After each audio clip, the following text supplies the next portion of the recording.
Okay, this is problem 10 on the trigonometry practice final. And this particular problem combines two things.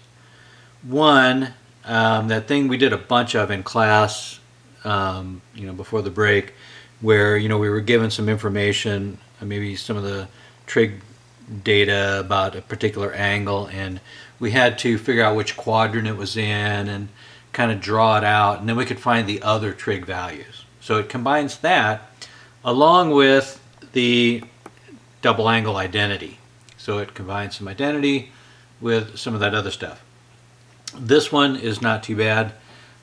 So let's get into it, and I'll show you how to navigate this problem and survive problem 10. So here's what you're going to do. You're going to kind of ignore this sine 2x thing. We're going to find that when we're done. Let's figure out what we got here. This is what we're working with. We're dealing with an angle whose tangent is 5/3, and we know that the sine of this angle is negative. This says it's negative. Well, looking at our Cartesian coordinate plane, sine is positive in quadrant 1 and 2, and sine is, of course, negative in 3 and 4. Tangent, though, tangent is positive, so that only happens in 1 and 3. So this means we're down here. We're down here in quadrant 3. So once we're done, then we're done with this. We don't need to worry about that. We've got a tangent is 5/3, which means that the whatever point we got out here, its y value is going to be -5. Its x value is -3. Okay. This isn't exactly to scale, but it's not too bad. And there we have it. This is of course our angle x.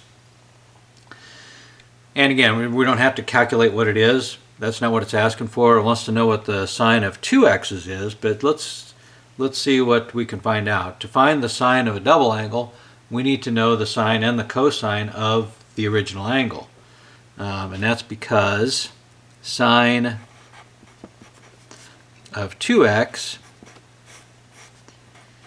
is 2 times, I'll just scoot over a little bit, 2 sine x cosine x. So if we can find the sine of x, which we ought to be able to do, and the cosine of x, then we just crunch this out and we'll know what the sine of 2x is. Okay, so that's all we have to do. What is sine x and what is cosine x? Well, we need to calculate this hypotenuse. So we'll square this, get 25. We'll square this and get 9. And 25 and 9 make 34, and take the square root, so we got the square root of 34.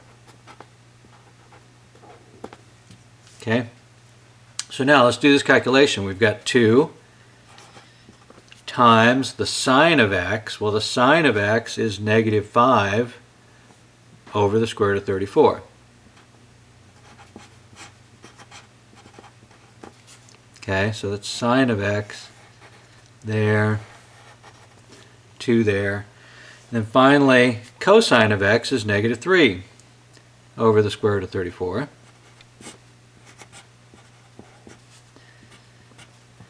And what do we get when we crunch all that out? Well, we're going to treat this as 2 over 1.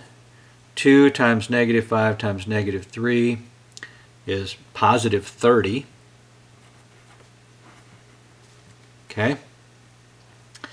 And then the square root of 34 times the square root of 34 is just 34. This simplifies to 15/17. And 15/17 is the answer to what is sine of 2x when the tangent of x is 5/3 and the sine of x is negative.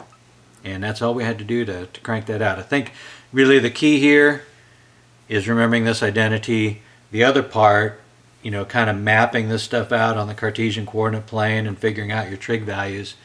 I'm hoping at this point in your trig career is getting pretty close to a straightforward exercise. So there we go. That's problem 10.